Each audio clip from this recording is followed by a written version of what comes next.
You're listening to Nurture Your Zest.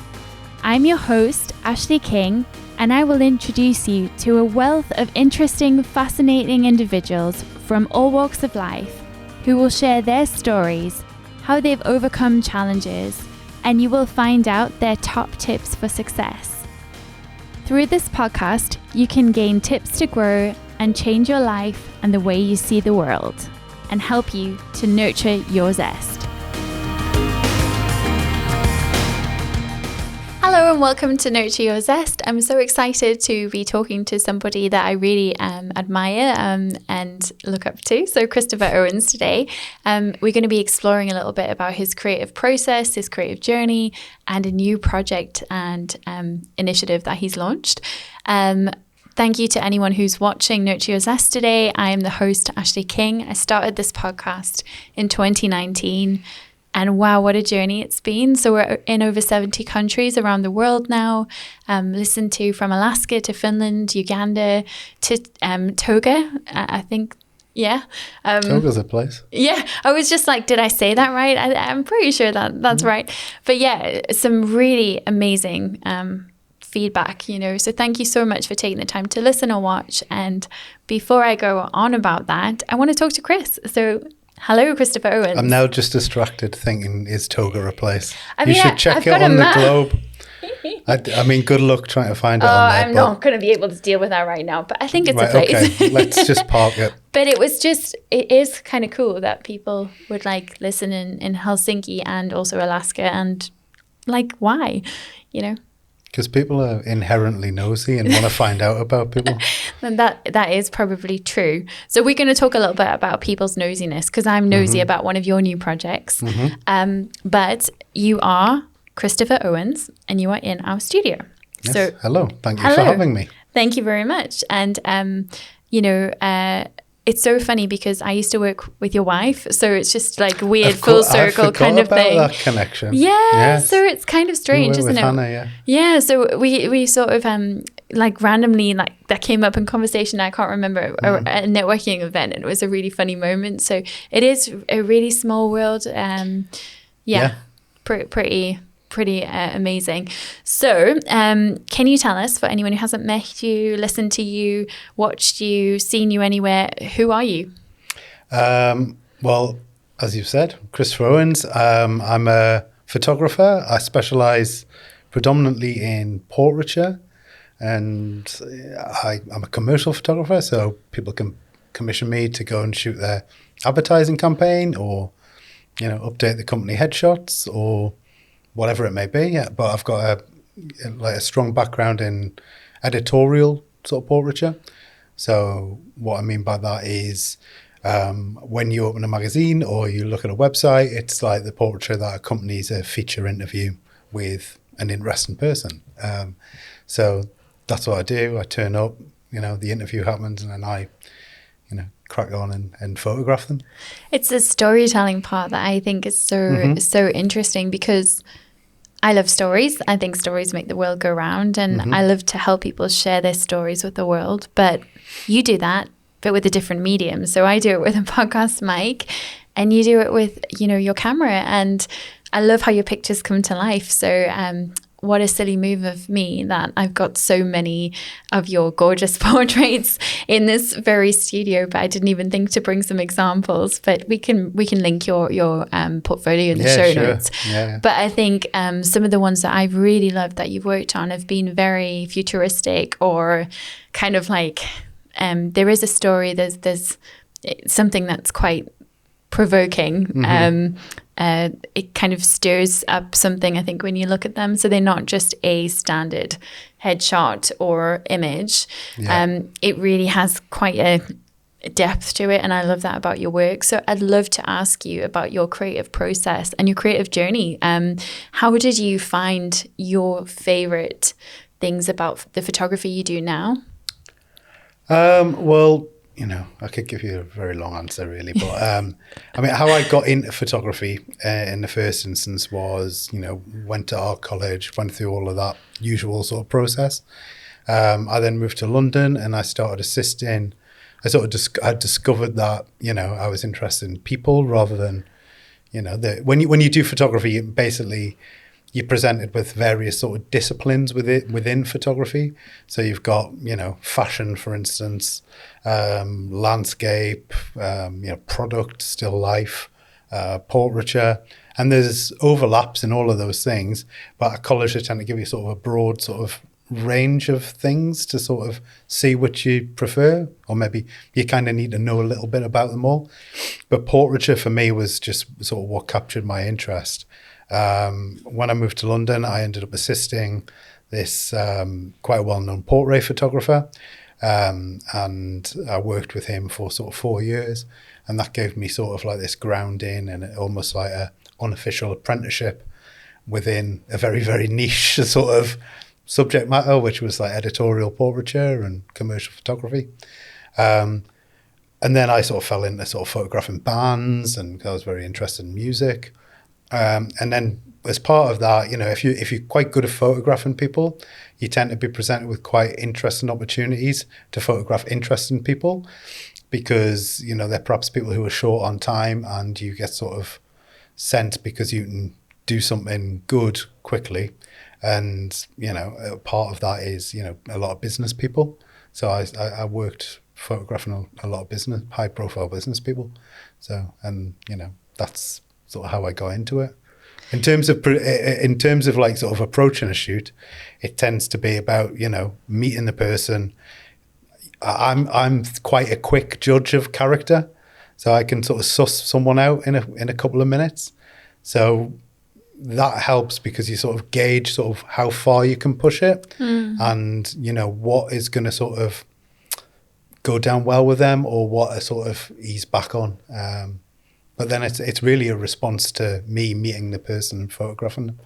Yeah, I guess that's the thing, is you can have people who engage in different ways, and I'm sure that some people are easier to photograph than others. So you might, that's a question. Do you find any connection with say, extroverts or introverts, and when you photograph them, or how people come across on camera? Because I know for me, I don't mind having my photo taken, but I feel like I just make the same face, which is just the same, like, kind of megawatts, my friends and family call it. It's just the same big smile, like big teeth smile. Yeah.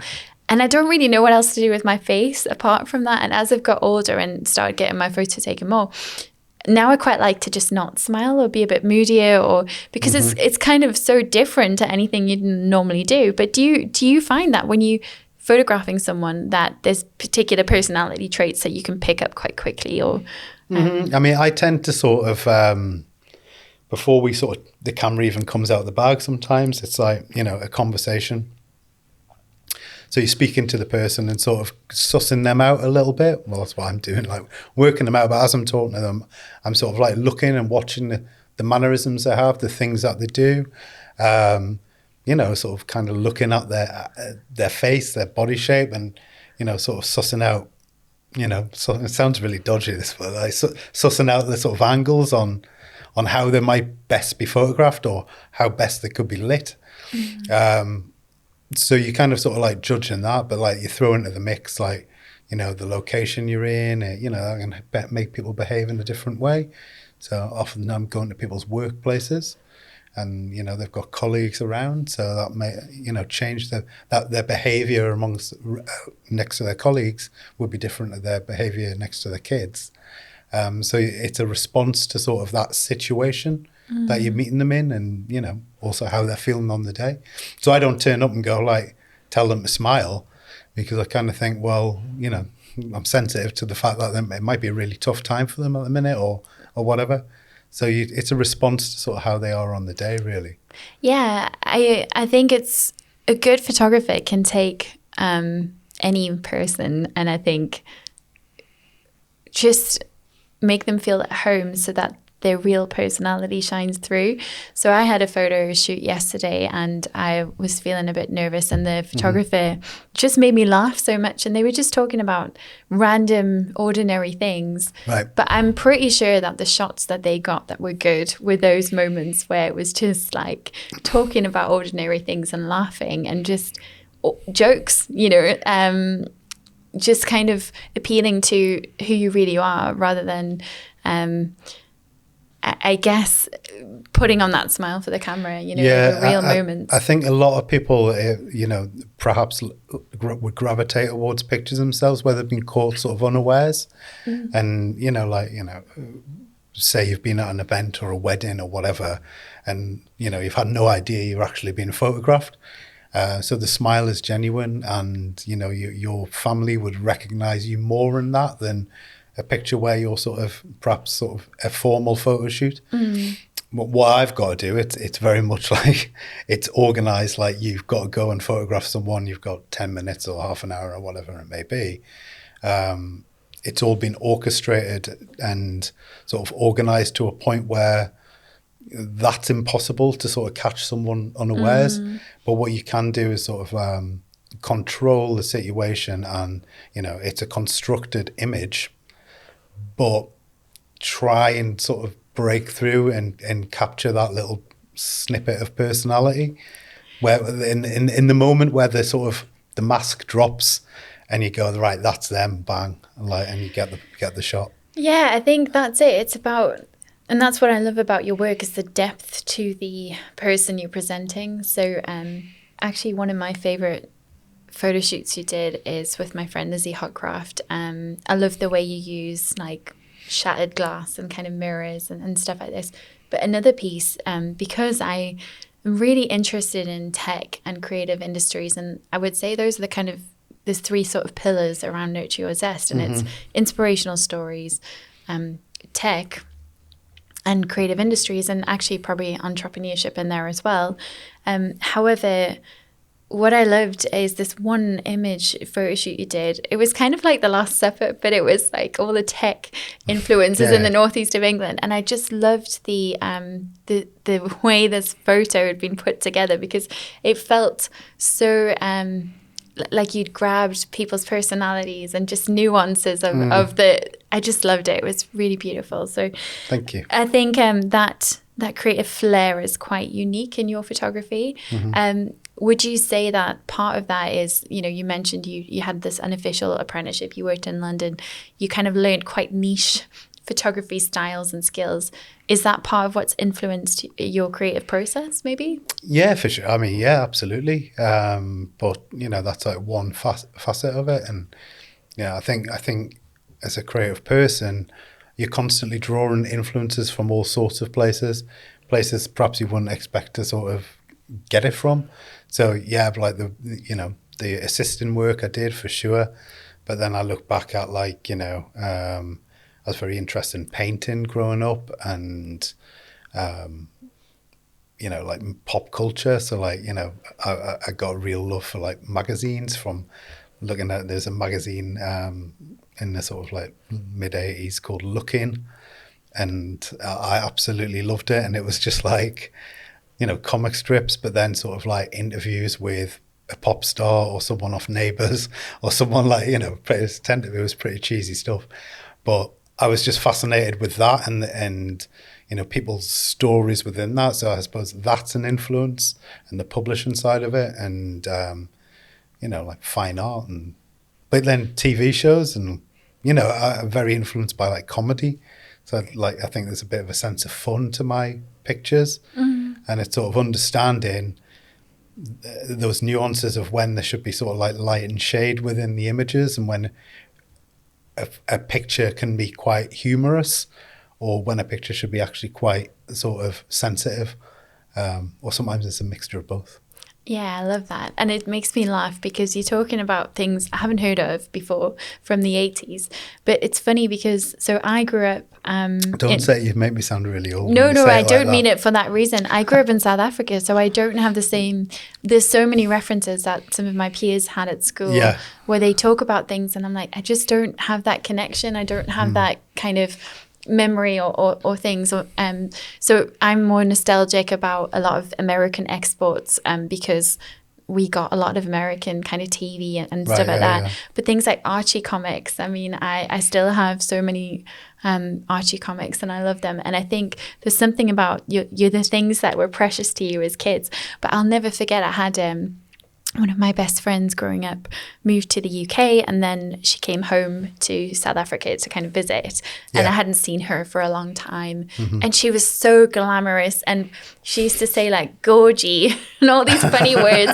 And she was just so like chic. Did you adopt the words that she was using? I did. Yeah. And so when she, I just thought she was the bee's knees. Like she just came over with like things like denim jackets. It's such a simple thing, but it just wasn't something that we wore in South Africa in the late 90s. I think it's funny how, like the person you become, it's not some one defining moment. It's all of these small little touch points. Yeah. And, like I think it continues like your whole life. It's part of like development as a business person, a creative person, but also in your personal life, and understanding sort of the things that you enjoy, the things that you dislike and you don't want to go near, and sort of how you want to live your life and how you want to behave. Well, I think so. The reason I was mentioning that is what it made me think about is, although I don't know some of those pop culture kind of references you talked about, the kind of idea of like Jackie or these kind of like annuals that you get once a year, I was when I got to see her again, I found out about S Club 7 and like all these kind of like Hanson and all these bands that were huge in the UK that I'd never heard about. Right, okay. And I started to like save up my pocket money in South Africa to go to this place we call CNA. It's kind of like a WH Smith or something like that, to go and spend my pocket money on like British magazines that were about music and boys and whatever. And so it kind of brought back some nostalgic memories for me too. I love talking about the things that influenced you, and like you say, films, comics, comedy. It's lovely to see the real versatility of the things that have influenced you. One of the questions I would love to ask you is, you've now started a new project called Pattern. Yeah. And I would love to know, what was the lead up to that? Like, how did you come up with this idea or thinking that this might be a thing to do? And how's it going? And what are your goals with it? Well, it's going really good. And it's been really exciting, sort of putting something new out there and sort of seeing how people react to it. So the genesis of the idea, I suppose, was I work on my commissions as a commercial photographer, and you do stuff that you're not necessarily automatically drawn to. I'm trying to think of a diplomatic way of saying it, but you do jobs where you pay the rent and you pay the bills, and you put your sort of creativity and your heart and soul into those projects, of course, but that don't necessarily sort of scratch that creative itch that you perhaps have for some subject matter. So I've always done sort of like little sort of personal projects. So there might be a topic I'm interested in. I'll go and photograph someone. I did sort of a year and a half ago, I did a project on skateboarding. But, looking at the subject matter around skateboarding that was there, I thought it was all quite macho, and all the imagery about skateboarding was like quite sort of like macho, and I just thought like, well, all of those projects have kind of been done. So I decided to do a project on female skateboarders. And I sort of got into that community and uncovered some really interesting people, and lots of interesting things going on. And I sort of did that project and it was great. And I actually, one of the pictures won a Portrait of Britain prize, which was lovely. But I kind of like, in doing it, thought, right, you do these projects and they either end up as, either doggedly pursue it and create a exhibition out of it where, it's very expensive to do that, and what's the reach you can get with the work and the subject, or you pursue like a photography book. And although I love photography books, I've no real sort of urge to create a body of work and publish a book. It's never been something that I'm that fussed about. So I wanted to create somewhere where you could do projects and they have a place to live, and they go beyond, my own photography website. And I kind of think if you've got something which is a tangible piece of editorial, a feature, which is shareable, you can reach a lot more people with your photographs and also the story behind it. So that's kind of like was the idea behind Pattern. And then as I started to sort of flesh out and think, well, actually, what do I want it to be? What do I want to cover within it? I wanted the flexibility to sort of do a range of different things. So I kind of thought about, rather than it be like business, which is what I've sort of worked in the past, like telling sort of business features, business stories, I wanted it to be about work. And I think the two are quite different. So like, putting on an equal footing what a tech startup does or what a lawyer does, putting that on an equal footing and giving it just as much gravitas and credibility as a carpenter, an artist who, does it for the passion of painting, or a musician, or, a podcaster. Why are these people getting up and why are they driven to do that one particular thing with their life? And so Pattern is there to try and tell those stories, really. I love it, because when you said pattern, the thing that came in my head was interrupt. And what you're doing is you're interrupting, the stuff we see in our social media feeds, the standard way of doing things, the ordinary. Mm-hmm. You're actually creating a new thing that stands you out and sets you apart from the noise. But it also means that you are sharing people's stories and, mm-hmm. and their journeys and in a sense, the pattern of their life, the pattern of their businesses, the pattern of their work, the pattern of their personalty. So mm-hmm. it's such a beautiful word, and it's quite abstract as well. It's got so many things. When we were working out what to call it, I worked with a fabulous company who are based in Ousburn, Newcastle, called Sail Creative. And it was really important for me to work with a creative team that I hadn't worked with before. Yeah. Because I wanted this to be fresh and something totally new. Yeah. And I connected with Mandy and Danny and the team there, and they were just fantastic. And part of the brief was to sort of name it. And there was lots of very funny names thrown around. But all the names are funny until you settle upon one. But that came out, and I just thought, it's just like something to that. It resonated with me for some reason. I don't know. Yeah, I love it. I think it's great. And I'm a big fan of Mandy and Danny and what they do at Sail Creative. They really are. So, wow. So that's quite exciting. So, have you got any kind of things you can tease about or share with us relating to that? So, yeah, a few sort of stories have just sort of presented themselves. So we launched with a fabulous story about the charity Pregnant Then Screwed, which is like a movement which sort of highlights the difficulties around childcare, particularly that women have when they have had a baby and trying to go back into the workplace, the prohibitive cost of childcare. And we spoke to Beth Hazen, who is a trustee at the charity, and it was a great one to start with. And it was really like, it sort of was embedded with that work idea.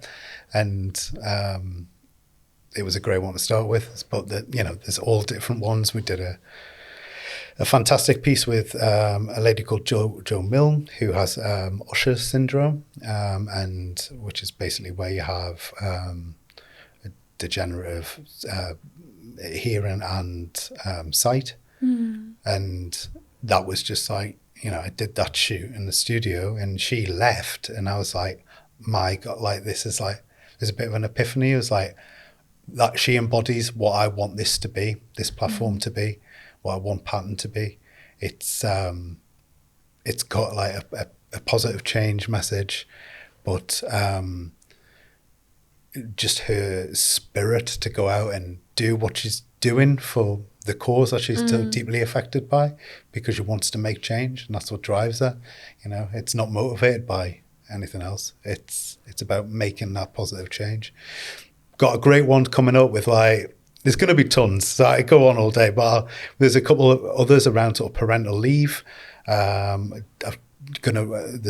just done one with a guy called Alex Wright about like mental health, opening up conversations about particularly men's mental health. There's going to be some sort of lighter ones, if you like, because it's important to have that sort of light and shade. You know, people don't want really heavy stuff all the time. So, you know, there's some musicians I'm going to sort of feature and some artists I want to feature, which will probably be a bit more sort of, you know, entertainment kind of led, but, you know, still talking about pertinent issues in their industry and their role, and of course talking about what gets them up in the morning. Yeah, I think it's beautiful. I'm really excited to keep reading it and looking at it and looking at the gorgeous pictures. And it's really nice to hear that you've got a why that helps you get out of bed and helps you kind of focus on something. So one of the questions I did want to ask you is, a lot of small businesses at the moment are really worried about the cost of living crisis, about how to pay for things, getting by. You know, how does it feel to be launching a new project amongst all this kind of turmoil and turbulence? What are your thoughts at the moment, being a small business owner? Well, yeah, it's obviously incredibly difficult. I've sort of noticed with my bookings, I mean, traditionally, if you can say that, given the last sort of 3 years where everything's just been upside down, but I'd be really sort of busy going from sort of summer into Christmas period. And this year, and I'm putting it down to really, you know, the turbulence around like the cost of living crisis, and businesses perhaps looking at the market and budgets and thinking, let's just sort of see how the next couple of months go, and let's look at things in the new year. It's been quieter than it would usually be. In terms of like launching something at this time, it's not something that really concerns me, because I'm lucky enough to have like an established sort of client base and photography business, and ultimately pattern is I'm not selling anything. Like it is like, you know, like a lot of the people who are going to be featured, it's for the creativity and the love of doing it. I mean, I suppose I'm promoting my own photography, and I'm getting my work out there to a wider audience.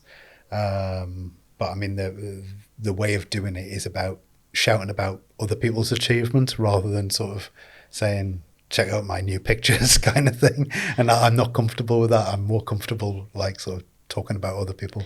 Well, it's true though, because even just the act of creating pattern and the act of writing these editorials and features and sharing these stories of people, it's the same with me and Nurture Your Zest. I love it so much, but it's a passion project, you know, and like yourself, I've got corporate clients, or I've got other clients that I need to prioritize and do certain things, but it's so lovely to have an outlet to talk and use your gifts to help others. And I think, you know, that's one of the reasons I love what I do with Nurture Your Zest. Yeah, I mean, I think it's really important, and I think things have changed sort of since the pandemic and stuff. A lot of people sort of reviewing sort of what they're doing with their work in life.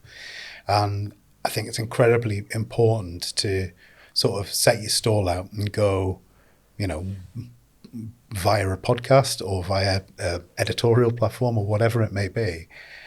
Set your stall out and go like, actually, this is what I'm interested in. These are the values that I have, and this is what I stand for. This is what my work is about. This is what separates me from other people who are doing something very similar. Yeah, I think so. People call it the rise of the influencer, I guess. But actually, I think it's really exciting, because for the first time, we've got ordinary people, ordinary business owners who've now are able to say, this is what I do, this is what I want to do. And exactly as you said, these are my values. These are the pillars of what I believe. I want to shine a light on, as you said, you know, particular issues. So you've spoken about the realities of work. It's not just business editorials. It's actually hot topics, things you want to cover. And that outwardly shows people where your values are, what your interests are. And I think as well, it just creates a way for people to come to you. So as you said about it, you're almost having that shop front. You're actually saying, this is what I believe. And you kind of rather than trying to fit in at a table, you're building your own table. You know, you're just kind of waiting and making ways for people to connect with you. And I love that. Yeah, for sure. I mean, I think it's no longer good enough to just be going like gig to gig, looking for the next commission in whatever you're doing, whether you run a professional service firm and you're just looking for the next client, or you're a freelancer trying to get the next, gig.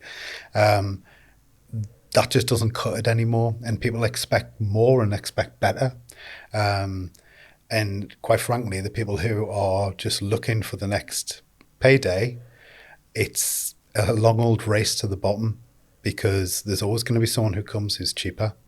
And as budgets get cut, people will be in positions where they're going to go with the cheapest operator rather than perhaps the person they would like to work with. And I think unless you can sort of show what you want to do and what you stand for, I think you're in a race to the bottom with those guys. And, well, I don't want any part of it.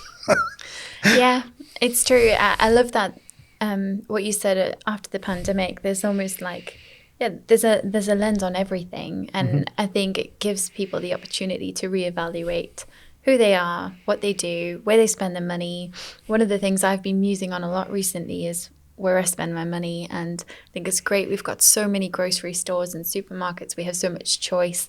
But more than anything, I want to support my local farms more, or independent stores, or independent creatives or artisanal goods, because although they may have a slightly higher price point sometimes, one of the things that worries me as a small business is seeing our markets disappear, and we see that a lot, seeing stores close down because they're strangled in the pricing by, bigger organizations and stuff. I think at the start of the pandemic, I remember sort of clearly having the thought of like, I really hope that this prompts something, if something good comes from it, that it can be sort of a rise of more independent places, be it your independent coffee shop, your independent fruit and veg place, or whatever it may be.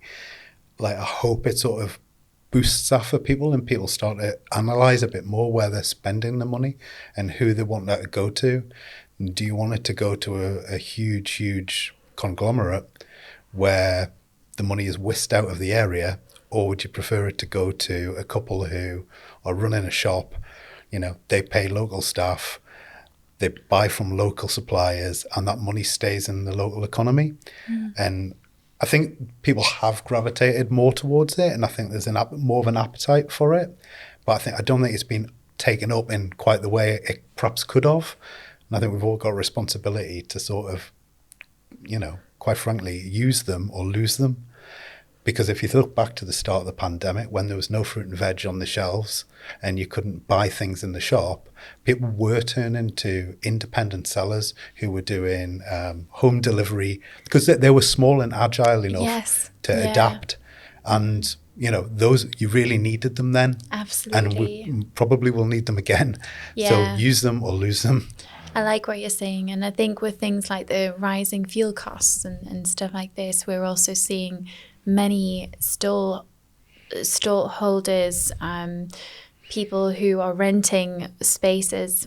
We're only going to see more places close. So I think it is important to use your spending power where possible. But there's also a responsibility on local councils to create an environment where those businesses can thrive, and obviously the wider business community. Yeah.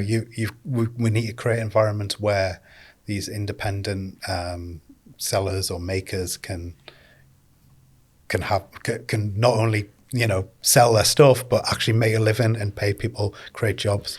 I think this is a really important point. It's something I'm exploring myself at the moment. I'm doing quite a lot of research around a project I want to do around crime and criminality in relation to the cost of living crisis, because there are so many small businesses that are trying to deal with so many issues that are outside the scope of what, say, for instance, you have a cafe on a local street and you're trying to sell coffee and breakfast sandwiches, but you're trying to deal with crime. you're trying to deal with issues like your bins not being emptied, Mm-hmm. you know, all kinds of things that just aren't dealt with. And so it takes away the time from actually serving your customers Mm-hmm. to deal with so many other issues that are related to other factors to do with the cost of living. So Yeah, it's sure. really, really interesting. And I think, again, you know, I love that you're covering topics with pattern that aren't always easy to discuss. You know, yeah, and that's part of it is like, you know, and you know, in part the reason why I'm not just doing it as Christopher Owens photographer, and it's not just Christopher Owens photographer's website and projects.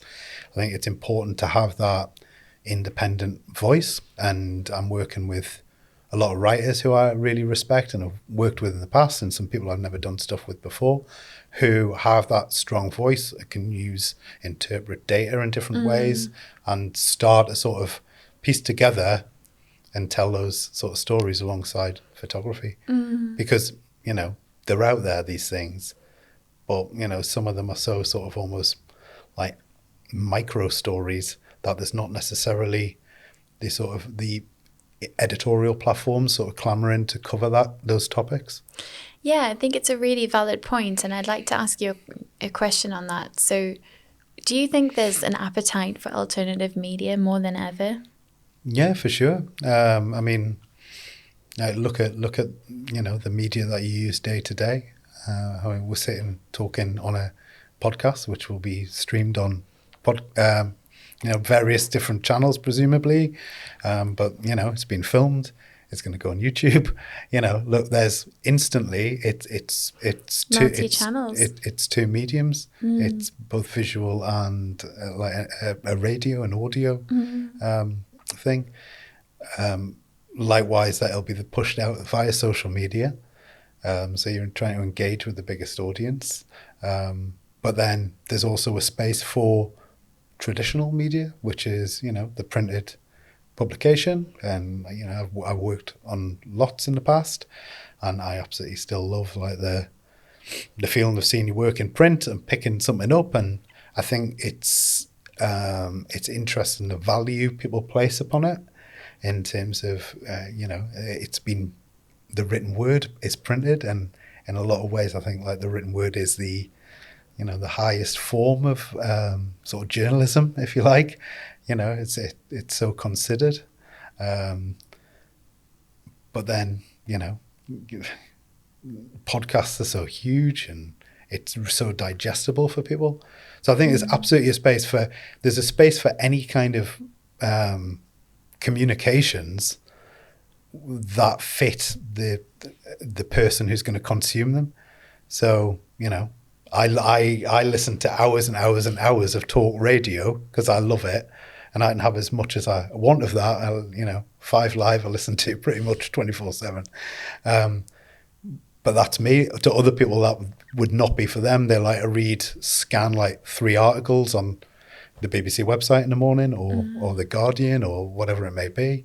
For some people, they're just entirely getting their news from like Instagram or TikTok. Yeah, there is definitely that.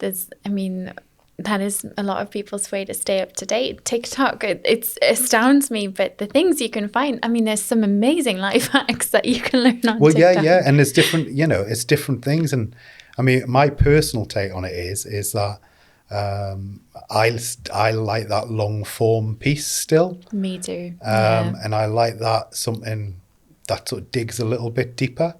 And, you know, on pattern, you sort of get that in a topic or an interview. It's sort of like, you know, it's not it'd be kind of easy to do what I'm doing with it in terms of like a reel on, or a carousel on Instagram with some pictures and some quotes, which is how we push out on social media anyway. That could be the be all and end all of it. But I think that long form article where there's some topics tackled that can really resonate and maybe perhaps help people is really important. I mean, what do you value more? I think there's definitely still a place for long form media. What I always love is I love the writing style and editorial style of, say, the Rolling Stones magazine or online newsletter. Same as like the New York Times, I still really like. I think there's certainly a place for long form content, and I really like it. And that's one of the reasons I love podcasting, because this podcast here, we can turn that into so many forms of content. We will have an audio piece, as you said, a video piece. We can create short clips. We can create quotes. We can use your headshots. We can do various different things, transcripts, blogs, articles. There's so much you could do. In fact, sometimes it's intimidating how much you could do. But I think at the same time, what I find really interesting about journalism, because I did actually study journalism, is I find it interesting the quality of journalism, I think, is shifting and changing. I think the need for information and to meet targets and to stay relevant is sometimes prioritized over quality. So you see this a lot with spelling errors and lack of fact checking with certain publications, and I think that's a real shame, because I actually really love journalism, and I think there's been quite a shift to it. At the same time, the internet and our smartphones have made it so much easier to be connected and to get the scoop quicker than we maybe ever could before. So I think it's a really interesting time to watch journalism evolve, and I actually am sad about the shift away from print media, because like you, I think there's something really special about seeing your work published. Absolutely. And I think on there's so many magazines I love. On a local level, what Northeast Times does is really fantastic in the way that they communicate those business stories, and it is longer form features and round tables and excellent journalism by Stephen Hugel, who's the editor, is just fantastic, and Colin Young, who writes a lot of the features, is brilliant. So there's absolutely a place for it, and I think actually there could be a growing appetite for it, because I think we've had this sort of environment of very sort of everything's so quick to be consumed, and how often do you scroll through your phone, and there's work that people put a lot of time and effort into, which is kind of disregarded because it just hasn't, piqued your interest at that particular moment. Longer form stuff is the antidote to that. Yeah, I love that. I love the guilty pleasure of sitting and enjoying a nice cup of coffee or a rainy day outside and just poring over a magazine or a feature or a piece, a newsletter, a newspaper, these sorts of things. But it's not a guilty pleasure. It's nourishing for you. Yeah. You're learning something every time you do it. And like we were saying earlier, it's like you're picking up these influences, these ideas. You're exposing yourself to so much stuff that, eventually, it could manifest in your own business. That two things that you've picked up and been thinking about can suddenly come together, and that's a sort of a new business opportunity for you or a new project. It's true. And I think there is something about what you feed your mind. So I love, for instance, I actually really enjoy reading the Financial Times. And the reason I like that is because it's such a different viewpoint to what I would have in my day-to-day life. Actually, before I did my master's in business administration at Newcastle University Business School, I found those articles quite hard to read, to actually understand things like stock pricing and investment decisions, and a lot of the kind of economic stuff and political stuff that was discussed in those publications. But it's been really profound actually having that new vocabulary to actually digest now. So I think that there's some amazing bits of media out there. I'm very conscious of the time. I wanted to ask you, what is your number one way that you nurture your zest? So I think we've probably answered that question in terms of, finding new things and sort of exploring sort of different people's stories, really. So if you could put it in one word, would it be stories, or would it be exploring, or what would you say if you could say one word? Pattern. Perfect. I love it. Well, thank you very much, Chris, and I look forward to watching Pattern grow. Thank you very much. Yeah. Thanks, Ashleigh. You've been listening to Nurture Your Zest, and I've been your host, Ashleigh King. You can find us online on Facebook, Twitter, Instagram and LinkedIn at Nurture Your Zest. as well as our website and YouTube channel. If you've liked our episode today, please give us a follow or leave a review or any comments. We love reading these. We look forward to catching up with you again soon as you learn to nurture your zest.